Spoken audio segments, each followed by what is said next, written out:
Everton 1-3 Wolves. Leander Dendoncker and Raul Jimenez piled the pressure on. There was, albeit briefly, some enjoyment. For 2 minutes in the second half, there were cheers and laughter as a stray black cat scuttled from one end of Goodison Park's pitch to the other before disappearing into the shadows. Black cats, however, are supposed to bring good luck with them, but, on this occasion, there was nothing for Everton.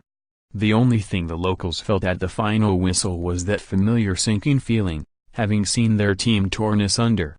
Wolves had recorded their first win at this stadium since September 1979, and there was nothing flattering about the size of their victory. Nuno Espirto Santo's side consolidated 7th place with a fluent display, one that was aided and abetted by some horrible Everton defending. Everton 11, Pickford, Coleman, Zuma, Keane, Baines, Davis, Andre Gomes, Walcott, Sigurdsson, Richarlison, Dawson. Subs: McCarthy, Schneiderlin, Bernard, Stekelenburg, Calvert-Lewin, Lookman, Kenny. Goals: Gomez 27, Wolverhampton 11, Rui Patricio, Bennett, Cody, Billy, Doherty, Dendoncker, Neves, João, Johnny, Jimenez, Jota. Subs: Ivan Cavaleiro, Helder Costa, Gibbs White, John Ruddy, Sace, Traore, John. Goals: Neves, Penn, 7, Jimenez 45+1, Dendoncker 66. Referee: Lee Mason through Ruben Neves, Raul Jimenez and Leander Dendoncker. Wolves scored 3 to render Andre Gomes' sparkling strike irrelevant, and not for a moment did they give the impression they would leave with anything other than 3 points. The more you watch Nuno's team, the more they leave a positive impression, and you would not think they only 6 months out of the championship. They are polished and progressive and will be a fixture in this division for a long time to come. There was little chance of them coming to Merseyside and hoping to pinch something, and the intent was clear from the first whistle. Within 7 minutes, Wolves had the lead, but the manner in which Everton conceded did little for Silva's state of mind. When Matt Doherty got the wrong side of Leighton Baines, the danger rose as the veteran fullback got in at angle. He tumbled over, taking Doherty with him, and Lee Mason swiftly pointed to the spot. Neves dispatched the penalty with aplomb, sending Jordan Pickford the wrong way.